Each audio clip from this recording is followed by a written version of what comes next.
Hey, friends, welcome back. If you're listening on release day, Happy New Year's Eve. And if you're listening later, Happy New Year. This is episode number 30 of the Broken to Beloved podcast. I hope to provide practical resources through compassionate conversations to move toward healing and wholeness. Today, we have another episode swap for you.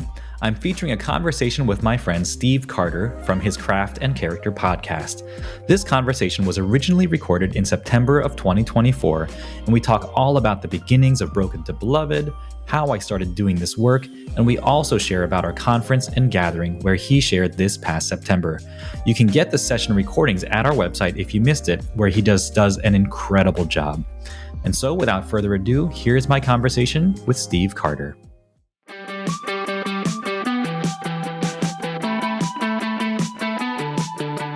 Welcome to the Crafting Character podcast. Steve Carter here, and in association with my good friends at Preaching Today and Food for the Hungry, I bring you a podcast that hopefully helps you get better at the craft of preaching and teaching God's word while always ensuring that our character leads the way.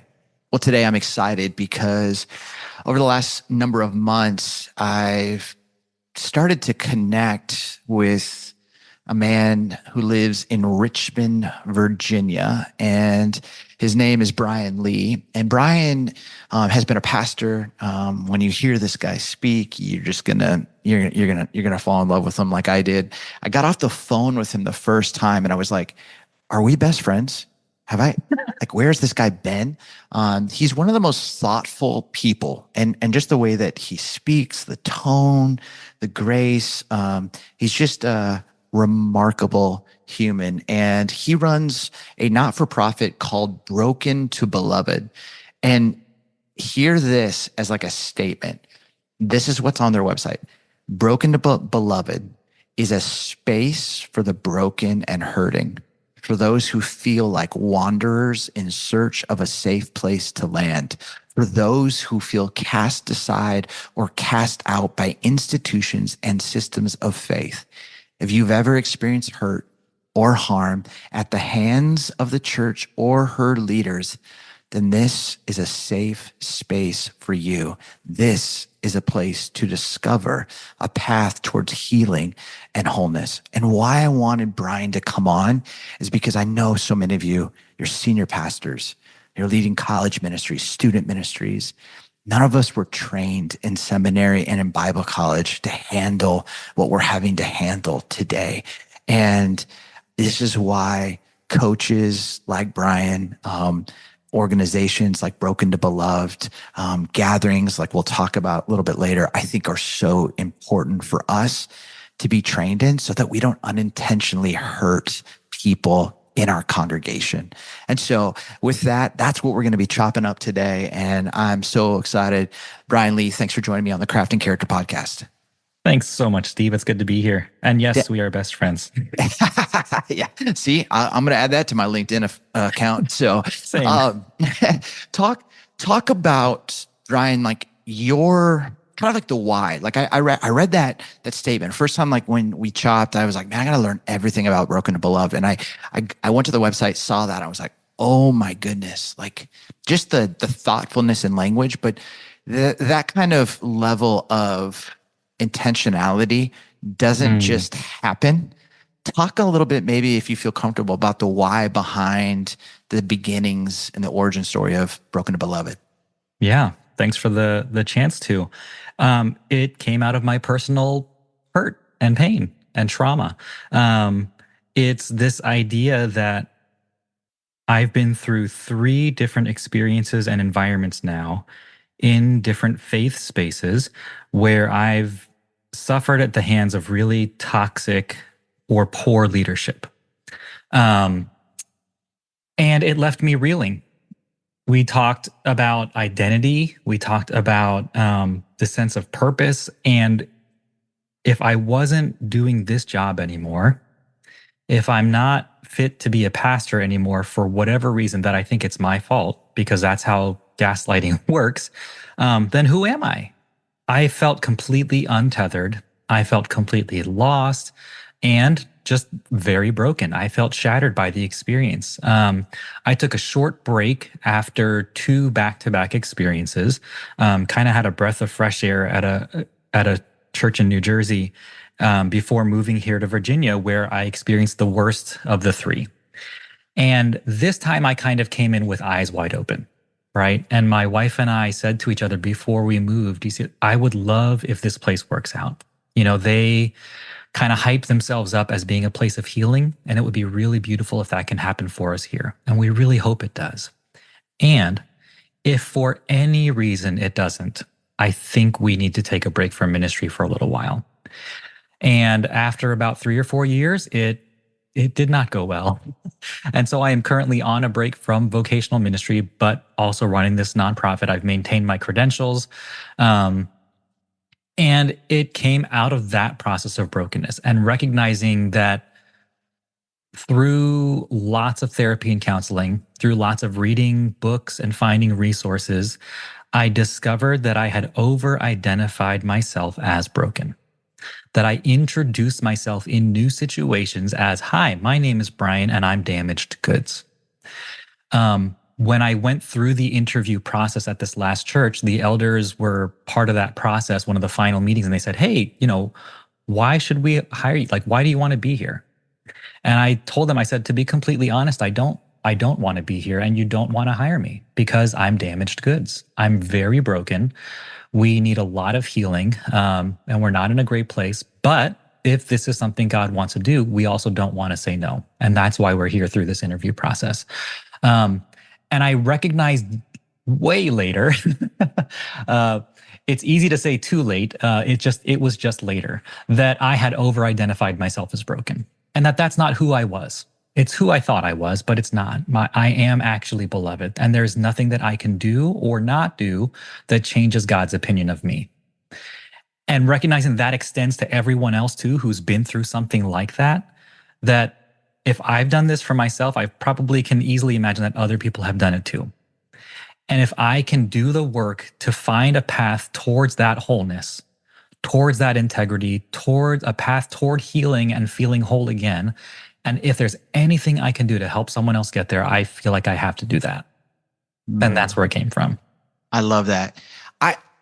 I'm curious because to find yourself living with a story that you are damaged goods, that you are broken. And I love that language of over-identifying with. I always will say that, humans are very perceptive. They're just crappy interpreters of reality. It's like how we interpret what we perceive is where like all of the pain and struggle often comes from, because of the meaning making that we create. You being damaged goods and broken doesn't just happen. As you did work, was that something you were hearing within some of the systems that you were working? Was that something that just, it's been a part of your childhood? Like, talk about that, because I think in one sense, here's what I'm trying to get at. I think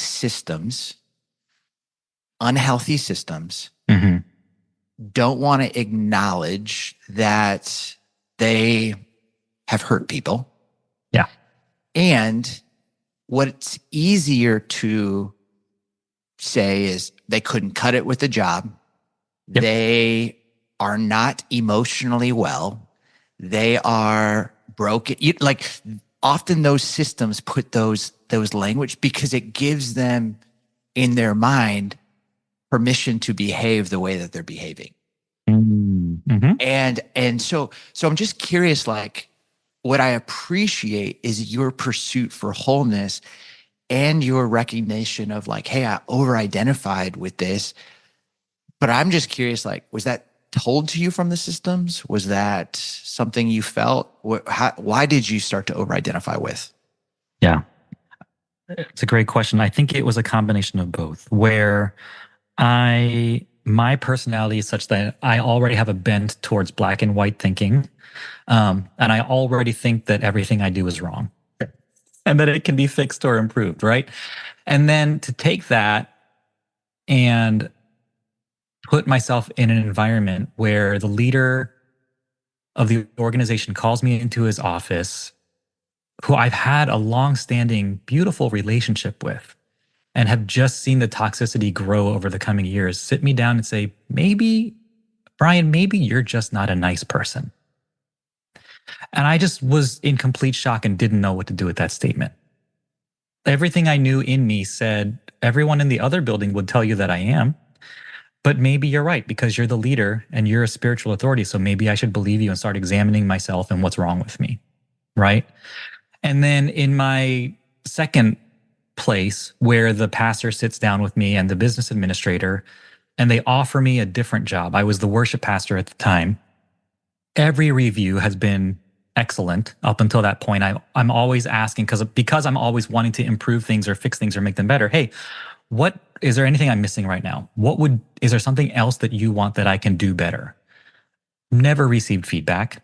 All of a sudden, I'm being offered a different job as I don't even remember what the position was anymore. It had to do with technology. And I said, this is nothing that I'm qualified for. Why would you do this? Why do I not get to keep the job I already have?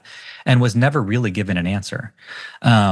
Except that, hey, our church needs to be known for its preaching or its music. And we all know it's not going to be the preaching. So it's got to be you. So you've got to go. And I kind of sat there across the table looking at him like, you're the pastor who does the preaching, right? And you're saying this out loud with your mouth. But you want me to be the scapegoat. And I kind of saw this coming because they had already seen an exodus of staff who had been pushed out. So it was a matter of time.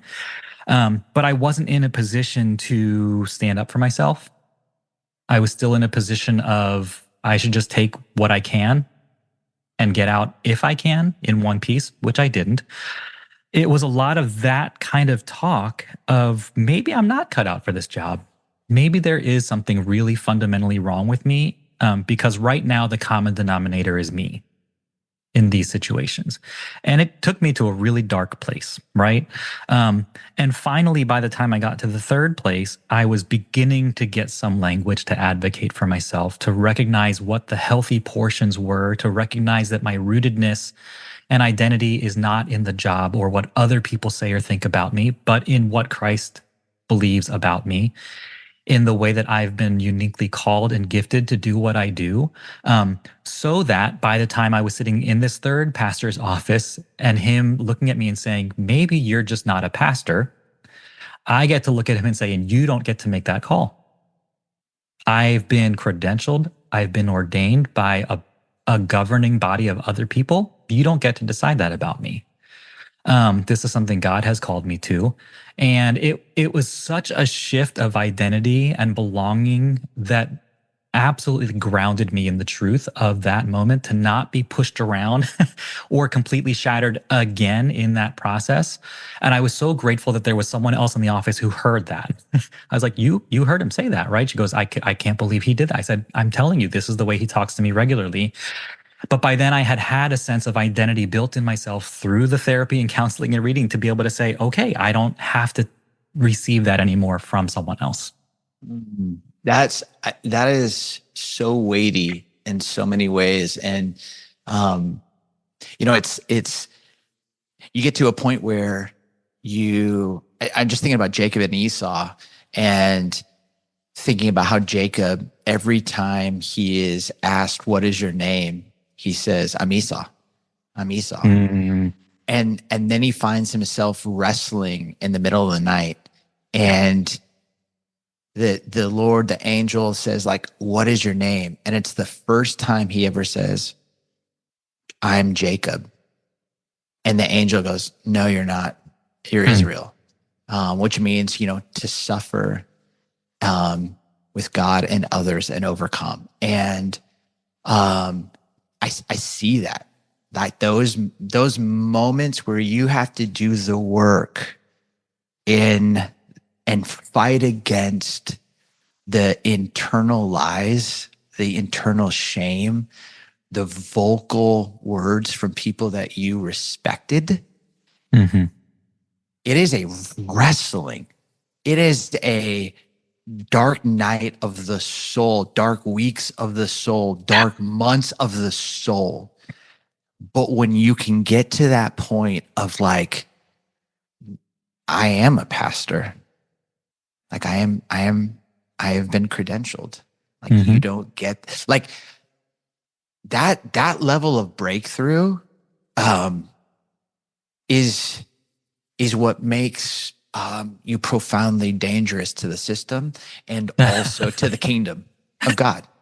You know, and I mean dangerous to the system in a good way and dangerous to the kingdom of God in a good way. Like it's because it's like you can actually literally see what is happening and you can see it within you. Yeah. Yeah. I'm curious, Brian, because again, I'm trying to like have the most amount of empathy for the pastors right now who don't know you and they're taking my word for how awesome you are because you are. But I'm like, I think that so many of us, again, weren't taught HR protocols in Bible college and seminary. We weren't taught complex trauma. We didn't have language like trauma informed. I mean, I knew what to do if a child or a student or someone in my congregation had admitted that they had been sexually abused. I was taught that what you were supposed to, but not how to walk with, not how to hold space for. And I think the church has been late to the game in mental health, has been late to the game in emotional well-being, has been late to the game in being trauma informed. And we have a bunch of people on our staff who have been late to the game on being trauma informed, who have been doing the inner journey, going to therapy, dealing with their trauma and pain. And so now it's like this sense where these, boomer leaders, these, Gen X leaders who haven't done the work are now looking at a set of problems like, I don't know what to do. Mm-hmm. And again, I think that's one of the gifts that Broken to Beloved plays that I have found so helpful because like there's not a ton of people. I mean, I can go find like a cohort of pastors to go hang out with. There's not places outside of some great books, but gathering places or coaches to help an institution or organization be more healthy and not unintentionally or intentionally hurt people. Talk about like what you see that churches need, even if they're like, Best Christian Workplace are like considered really, really good to an unhealthy, toxic culture. Like, what do you see that church leaders today need to know, their elder boards need to know, their executive teams need to know, and need to grow in? Talk about that. Wow. Yeah, thank you. Trauma is real, number one. And not only is it real, it's bigger than you think it is. And it's not your fault that you don't know, because seminaries and Bible colleges absolutely are not teaching this stuff because mostly they're not equipped to either, right? And you've already got so many credits crammed in there with the essentials of what it means to lead a church or to be a pastor, and taking your Greek and your Hebrew and your theology and all these things and your church administration and grief counseling. It's like all of these pieces. And yet, there are so many layers, right? And I recently made a video for the conference that calls to pastors and just recognizes, hey, pastors, like I recognize that ministry can feel like an impossible job at times because you are wearing the hat of like 18 different jobs at the same time, and you're expected to be good at all of them. It's a lose-lose situation. And the way that we set ourselves up for failures as pastors is when we buy the story that we're supposed to be good at all of them, and that we're supposed to succeed at all of them, and that we're supposed to be perfect, and that we're supposed to set the moral example, and not allow ourselves to also be human, and not allow ourselves to also need God just as much as the people that we preach to or work with. And so it's when that little shift happens that we elevate ourselves onto this platform that we were never supposed to be on, right? And so just recognize that, first of all, this is not expected and required of you because it is not realistic. And that's okay. Let yourself be human. Let yourself be finite, right? Kelly Kapic writes You're Only Human. It's like, we have limits. Live within them. And then recognize that trauma, and let's define it really quickly so everyone's on the same page, is the result of any event that overwhelms your nervous system and your ability to cope in the moment. Anything that's too much, too soon, too fast, or undermines your normal ability to cope and then return to your own sense of safety. And trauma happens all the time, but as long as you're able to metabolize it and process it, you're going to be okay. It's when it becomes overwhelming or too much for your system that it shuts down or goes into fight or flight, freeze mode, right? According to the Global Center for Religious Trauma, they estimate conservatively that 1/3 of US adults have experienced religious trauma at some point in their life. And then concludes that between 10 to 20% of US adults currently suffer from religious trauma and its symptoms. I did a bunch of numbers and looked up census things and all that kind of stuff. The way that works out is basically the population of the entire state of Texas. 250 million adults in the US. That means 58 million adults have experienced trauma. And we have no context for those kinds of numbers. So the average church size, believe it or not, in America is 65 people. This means that 20 of them in your church have experienced religious trauma, and 10 of them are currently suffering from it. It's not a small problem, and it's not going away. Brian, why? I've had bad bosses before in the business world. I've had bad bosses, in the church world. I've had great bosses in the business world, great bosses in the church space. Why does the church boss hurt more than the business boss? Why? Like, you know what I mean? Like, why do we, I don't think there's no studies going, I got business work trauma because GE wasn't great to me, or BP wasn't awesome, or, but we have this. What is it about the church that, in the spiritual side, that creates the kind of trauma that would be every person in the state of Texas? Yeah. Well, I think simply because we expect the church to be better, right? It has this air of spirituality around it. It has this supposed endorsement of God behind it. This is God's church. This is his body. This is the body of Christ. Therefore, when I go work for it, things should be perfect. Things should be wonderful. And so we walk in, and this is for people who are working in churches, not just attending churches, but you have this assumed sense that I'm not going to go work for a person. I'm not going to go work for a flawed, sinful human being. I'm going to go work for this spiritual authority who speaks as the mouthpiece of God. And therefore, we put too much weight on their words or their actions or their behaviors when those pastors and leaders don't, like we said, allow themselves to be human and imperfect. And I've experienced both ends of that spectrum, of the ones who put themselves up and the ones who have a very humble and realistic view of themselves. It's like, hey, Brian, I just need you to know I mess up all the time. And here's a way I did it yesterday. They don't just say it theoretically. They give me examples like, by the way, I want to tell you about a conversation I really screwed up and had to go apologize for. Yeah. And for me, my respect meter goes up way more for that person than the person who's always name dropping or trying to talk about their accomplishments, right? So again, it makes sense why it feels so different within the church than out in the quote unquote secular world, because we don't allow ourselves to need God, apparently, right? Wow.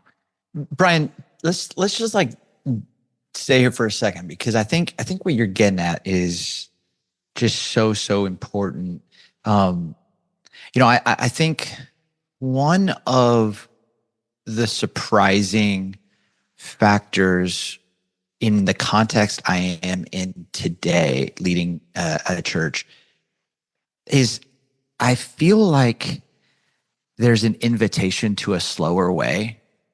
And everything inside me has been groomed and trained to go faster, to get bigger, to get more resources, to build, to grow, to go. Like, and then when you say 22 out of the 65 people in the average church are dealing with some form of religious, spiritual trauma, and we're asking them to go and build and grow and move, and they are like, I can't.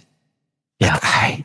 Like, and it's like almost forcing me to wonder, gosh, is this like a time for us to have to look back and go, we're going to have to go slower and at a slower pace than maybe the boomer generation went in building.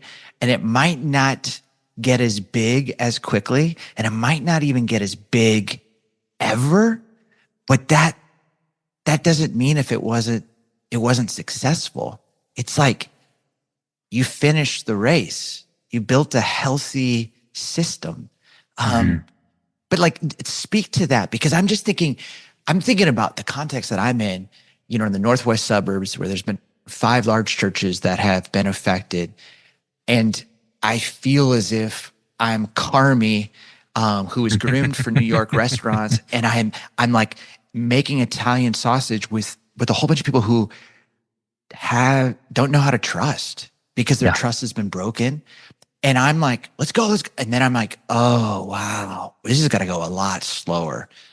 And it's forcing me to have to deal with some of my like desires to grow and even the unhidden ambitions, But talk about that. Like, how do we serve the 22 well that are hurting and not forget about the 44 that are like in a place of a good space? How do you do that well? And what do you see for the future of the local church? Wow. That's a total run-on question. I'm so sorry. I'm the best at run-on questions and leaving people be like, what was your actual question? But like, hopefully that made some sense. I think it makes some sense.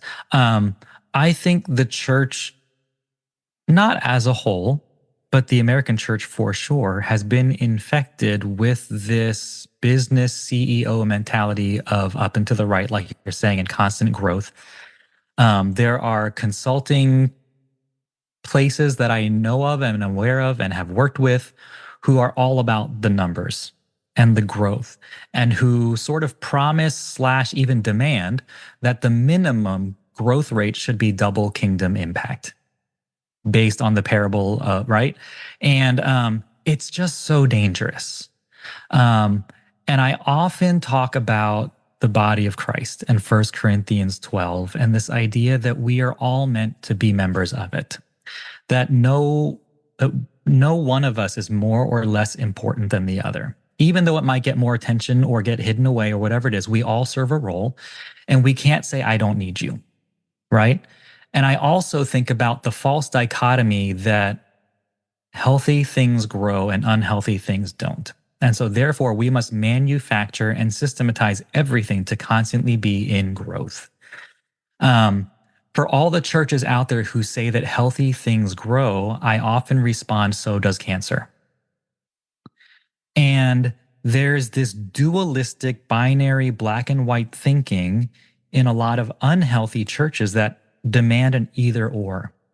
When I'm learning more and more to accept and live in the tension of both and. For the person who comes into the church holding some history of trauma, to say, hey, listen, I want you to know that the vision of our church is healthy growth, right? And Scott and Laura talk about it in Pivot and Tove, this idea of peach trees and growth. And here's the process. This is where we want to go, and not but, because but dismisses everything you say before, right? And allows room to include. And I recognize that you're not in a place to do this right now. And that's okay. And we want you to move at the pace that you need to. And I recognize that you've experienced something hard. Most often, people who have experienced some trauma just want to be heard and believed rather than just say, oh, it couldn't have been that bad. And then you're just dismissed and re-traumatized all over again, right? And I think when we as pastors allow for both and allow for tension and allow for people to come in with their hurt and their pain and their suffering and to say, I see you, I hear you, I believe you, I'm so sorry that happened to you, that should never have happened. And I hope that you can find healing here. Not that we're going to demand it of you, not that I'm going to pray with you right now, expecting that next week this will be gone and resolved, because I've heard and experienced that too, right? That churches will tolerate your prayer requests for a short window of time. And then after so many weeks or months or years, they'll say, I'm sorry, you're still praying about that thing? Right? And we do that to people all the time. We don't mean it that way, but it just comes out in our language, right? So what does it look like to operate that way? And I can't think of his name right now, but the systems thinker who talks about being mechanics versus gardeners, that we've treated churches like machines where when something doesn't work or stops working or needs to be quote unquote fixed, church leader, volunteer, member, whoever it is, it's like we just change the gears or replace a part and we move on. We discard staff members constantly. And it's not right. It's not healthy. It's not helpful. Instead, we need to think like gardeners who are low to the ground and getting in the dirt and waiting at the pace. Because when you force something to grow out of season or out of time, we do harm to that thing, right? There are seasons for a reason. And in the winter of our lives, things have to rest. A tree has to rest, recognizing that it's storing up its energy so that it can send up growth in the spring when it's time. If I prune in the fall, I trick a tree into thinking, hey, it's time to send up new shoots. It's time to grow. And then the winter comes and the sap freezes and the whole tree dies. When we do things out of season or out of time, we do more harm than good, even though our intentions may be pure. So just learning how to recognize those things and learn how to do them in time, in season, in place, holding both and tension that, hey, two things can belong at the same time and be okay. And I'm human and I have limits and I can't be expected to do it all. And that's okay too. Then we set ourselves up for much better places that are more open to hearing stories and welcoming the people who need the help the most without setting ourselves up for failure by projecting ourselves to be something that we're not. That's so good. I'm curious because, if you think about when we were kids going to church and if the word abuse was used, like let's say, for instance, the pastor's talking about like, you gotta fight to stay in the relationship. You gotta do whatever it takes to stay in the relationship. And then there became like kind of like this vocal add-on sentence. You have to fight to stay in the relationship. And if you're experiencing a level of abuse, it's okay to have boundaries. And like this add-on sentence started to happen. I'm thinking about this because Andi Colbert, who she's going to be at the gathering that you're putting on in Richmond, Virginia, she and I were talking once, and she was saying like, Steve, what's interesting is sometimes when preachers are trying to communicate grace, the tone and the language is actually communicating shame. And it's just their posture, their energy. And I've thought about this because I think that for the local church leader, if you're sitting in the congregation and you're one of the 22 who is just needing some time to heal, and I'm in a vision weekend and I'm trying to call the church to like, we got to go towards this vision. What 2 or 3 sentences would you like a pastor to say to you?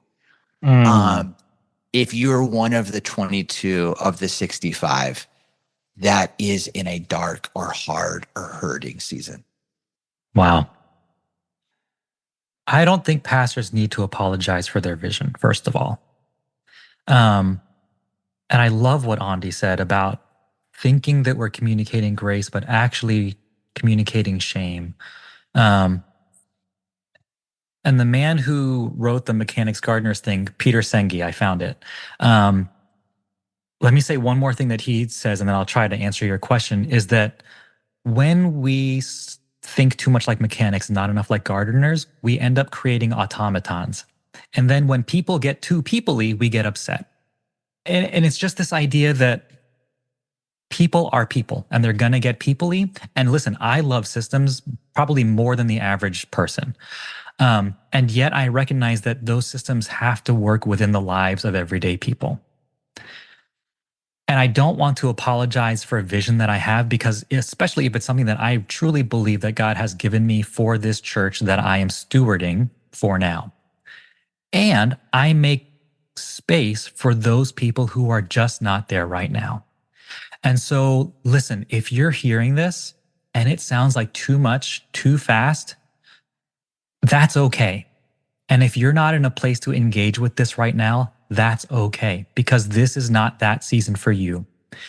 And if this is truly something that God has given us, it's going to happen regardless of my involvement in it or not. And you are no less beloved because you're not part of it. And the people who go after this with everything they have are no more beloved because they are part of fulfilling that mission. You belong here. You are welcome here. We want to give you all the time and the space to find the healing that you need at your pace and within the season that it's supposed to be for you. And for the next 3, 5, 7 years, this is the direction we're headed in. And we would love when you are ready to join us. That's so good. I love the care in that. And I've still even thinking about the pruning in November and the sap will freeze and you're tricking the tree. And I think like sometimes we unintentionally almost trick the nervous system of our congregation. And they're like, I should be going. But when you can just be able to name it, just like you name it, what you're actually doing is helping the congregant's nervous system to exhale and go, oh, this place sees me and trusts me, or this place sees me and is making space for me, and I can maybe trust again. Like it's slow and steady in that. One more piece to that, because I think whenever I'm writing a message, I think about my audience, and this is again just pretty generalized, but and maybe this is help for some of you who are listening, but you're always speaking, and there's some group in there that are already convinced.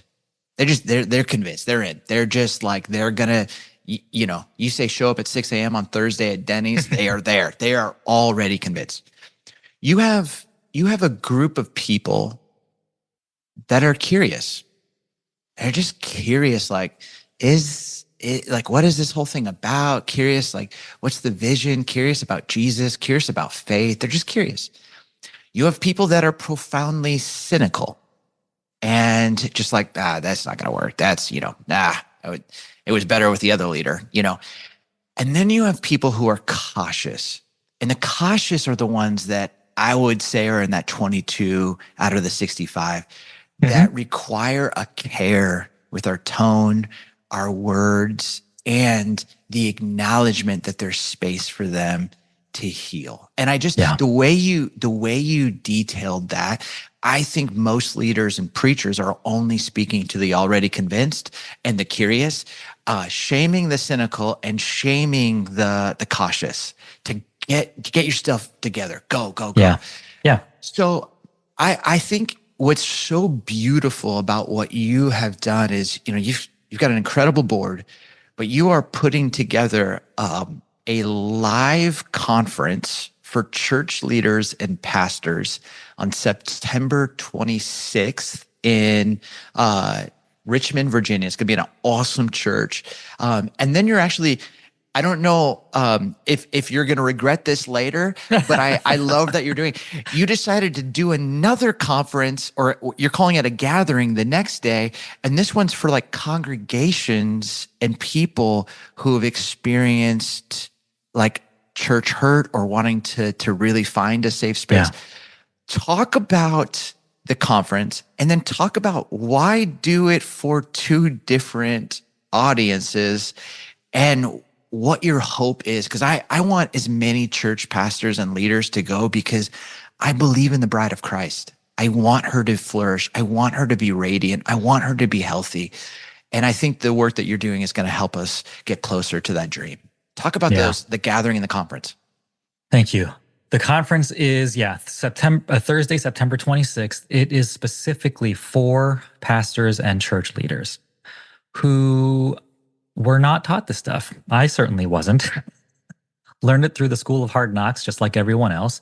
And I recognize that, for that many people in our churches to have experienced trauma, and for us to not have any idea of what that means, what the effect is on them, or how what I am saying and preaching in my churches may be affecting them or re-traumatizing without me even knowing it, much less being intentional about it, or ways that I think and feel like I'm communicating grace, but actually is being received as shame. What do I do with that? Right? And this is not to beat pastors into submission saying, oh, you're so bad, you're so wrong. Not at all.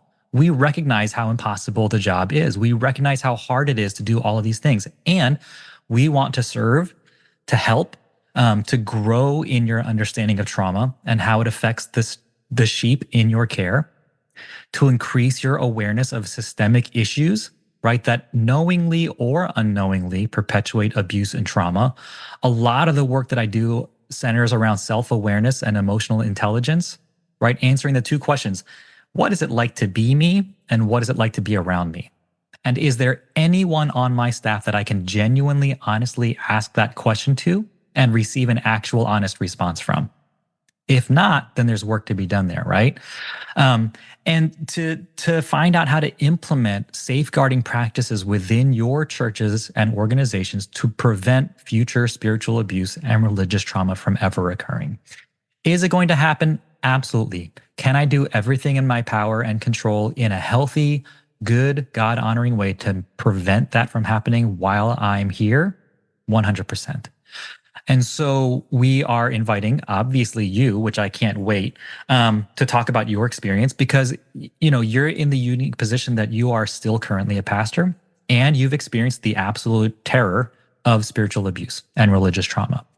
And so I think you are going to bring a really unique perspective on what that means to be able to speak to pastors from both perspectives of, hey, I've been there and I'm here right now. I'm in it with you. And so what does it look like to create safe, consistent, and trustworthy churches, right? Jeff and Sid Holzclaw, also pastors. I think they're up in the Grand Rapids area. She's a spiritual director. He's a professor. They're authors of a book, Deeply Attached to God. They do a lot of attachment work, which we hear a lot about these days. Like, how does my environment and experience with my early childhood caregivers affect the way that I view myself, my relationships with myself, with others, and especially with God? Recognizing that people come to you with all this extra stuff that you may not be aware of because of the home that they grew up in, or the school that they lived at, or whatever it was in their relationships. So how do we repair these distorted default assumptions that we have about ourselves? And so we want as many pastors as possible to be equipped with these tools to see their congregations more clearly, to recognize all the different places and directions they're coming from, to move away from this mentality of being mechanics towards being gardeners. What does it look like to be a good shepherd, right? Not a good manager, not a good leader. Jesus doesn't talk about creating leaders. He talks about creating followers. So what does that look like for me as a pastor, as a shepherd, as a leader in my church, to do those things? And then the gathering is Friday, September 27th, and it is specifically for those who have been wounded by the church and their advocates who want to speak and stand up on their behalf. And again, you and I are in unique positions that we fall into both categories. And we want to create a space that is as open and safe and welcoming for us as possible, to not feel triggered and activated and surrounded by language that will make it sound like I'm supposed to triumph over all things, even though the Bible promises that we will. It's language that is not helpful to me in this moment because that language has been weaponized against me. Right? So how do we come in with this trauma sensitive and trauma aware, trauma informed approach that says, hey, listen, I know what you've been through. I may not have your exact story, but I know what it feels like. And I see you, I hear you, I believe you, and here are some really practical resources to move toward healing and wholeness.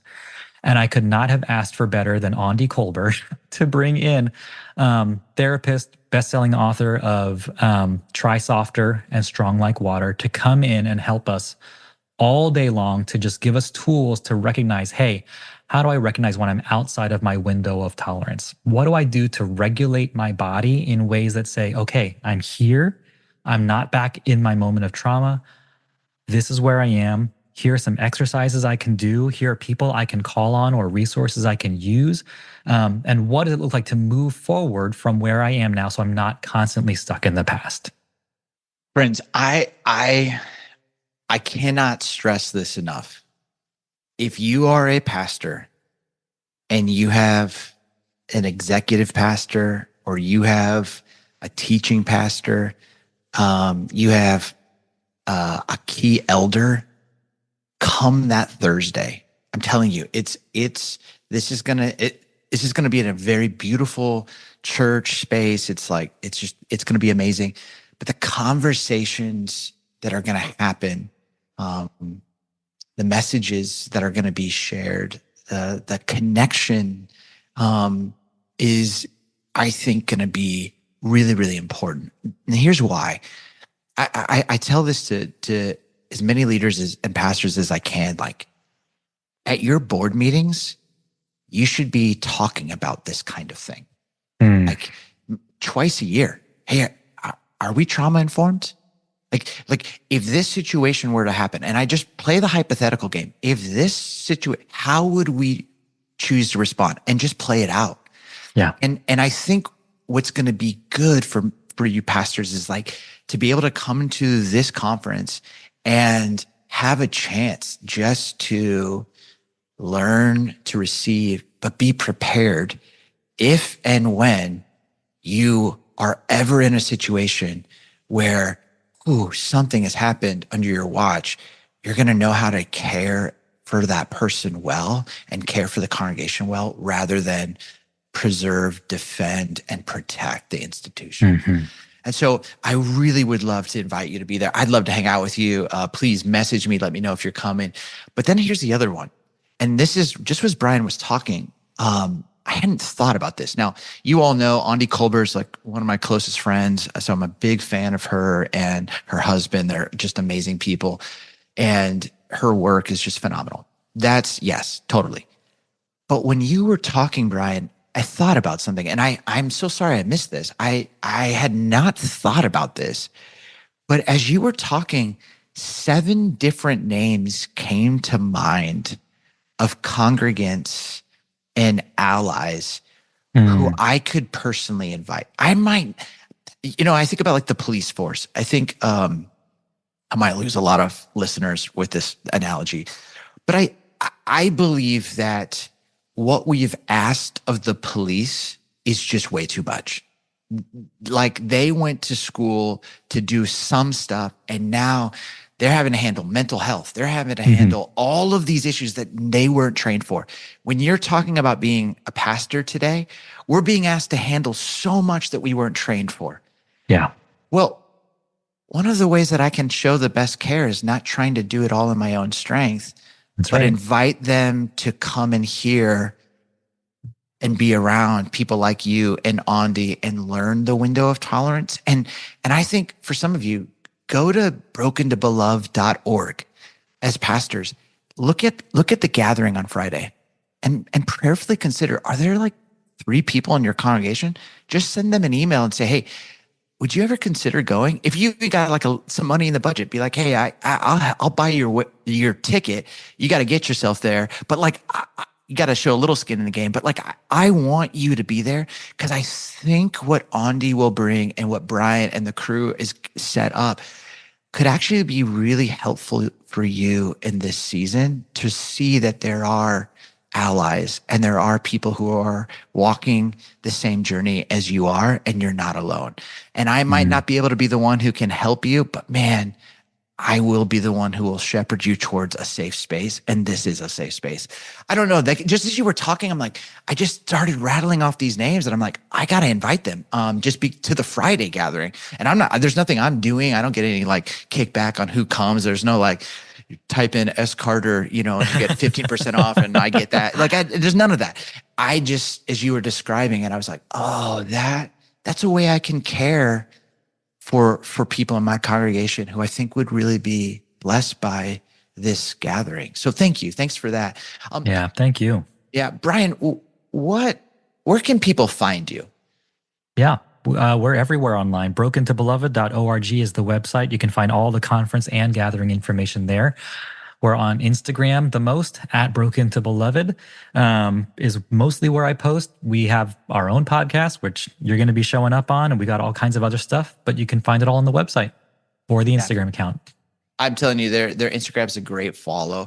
They also have been doing these book clubs, and it's just it's a cool talk. Just talk for a second about the book club, because I think it's a really cool concept where people from all over can like just gather. Talk about that. Yeah, thank you. It's my attempt at creating some kind of community around these topics that provide resources that move people toward healing and wholeness, right? So we just finished the book, The Understory by Lori Wilbert, and it's this idea of she lives up in the Adirondacks and loves to take hikes through the woods. And so often when you're walking through the woods, there's all this dead matter that you're walking on, right? And she talks about these old growth forests, and this famous tree had fallen and died. And it's easy to mourn the death of that tree. And yet, in the understory, all the litter that's on the ground, there is so much life happening. And what does it look like for us to find and see and just wait long enough to discover it, that when the death surrounds us, that there's actually life happening, right? So that's one of the books we just finished. This month, we're going to start reading I Shouldn't Feel This Way by Allison Cook. And we try as often as she's going to be coming with us in September to do the book discussion with us. Lori was here to do the book discussion with us. We have an online community that's off of social media, so you're not distracted by everything else. You're just here to talk about the book, to connect with each other. We do live weekly meetups and virtual reading sessions, so you don't feel like you're doing it all by yourself. But it's such a fun way to just build community with like-minded people who just want these kinds of resources that can be helpful and tell me a next step of, hey, what's a different way that I can see this? What's another step that I can take? Yeah, I think it's beautiful. And it's just, again, one of those ways, again, for many of us leaders who weren't, and pastors who weren't like trained up, just to be aware and hear, highly recommend it. Last thing I would say is, and Brian doesn't know I'm doing this, so, but last thing I would say is, you guys are a not-for-profit, and I think it's really amazing what you're doing. And there might be some church leaders who are listening to this saying, hey, we're going to go into the end of the year campaign, and we might have some extra money to be generous towards something. I can't think of a more important conversation if we're thinking about the preservation of the local church, not the preservation of the institution, the preservation of like the dream that God had in the scriptures about this local community, that to support Broken to Beloved and to come alongside and just maybe, hey, we have an extra $1,000 that we just want to bless for future conferences or gatherings or conversations or opportunities to pour into other pastors or coach. I just want to say that because this isn't like a for-profit going to build up one. This is not like, this is something that's trying to help the local church. And maybe you're a congregant and you want to just learn a little bit more, go to brokentobeloved.org and check out what they're doing. Maybe you want to like be a supporter. Again, Brian had no idea I was going to say this. I just think it's an important invitation if we care for the church. And I think a lot of people are like, I care for the church and I'm like supporting church planting networks. Fantastic. That's great. There's no shade on that. I just want to make sure that the churches finish well, and the churches actually help people heal well, and the churches walk with people in their pain well, and churches actually do what we're called to do well. And to do that, we need to get well, and we need organizations to help us, like Broken to Beloved. So my friends, thank you so much for tuning in to the Crafting Character podcast. Come join me September 26th in Richmond, Virginia for the conference if you're a pastor or leader. And I'm actually staying over the next day just to listen and receive for the 28th or 27th, where Andy Culber will be speaking to allies and congregants who have experienced trauma and abuse. And maybe you know someone, invite them. But I hope to see you there. Much love, everyone. Grace and peace. What a gracious conversation. I love Steve, and I'm incredibly grateful for his work and support. I have found him to be an incredibly safe and trustworthy person, and I'm just grateful for his integrity. Thanks so much for listening. You can find links and all the things in the show notes at brokentobeloved.org. And that's a wrap for this year, and I can't wait to share more with you in 2025. We have our annual summit coming in just a few weeks, and I'm excited to share more with you really soon. I'm going to take a short break from the podcast to focus on the summit, and we'll pick up with season 2 soon. Be sure to subscribe or follow the show so you don't miss when new episodes drop. If you enjoyed this episode, please leave us a rating and review or share with your friends. As a 501c3 nonprofit, our work is always made possible by our generous donors. You can choose to support us today at brokentobeloved.org/support. Thanks so much for taking the time out of your day to listen. I hope it's been helpful. Here's to moving toward healing and wholeness together. I'll see you next time.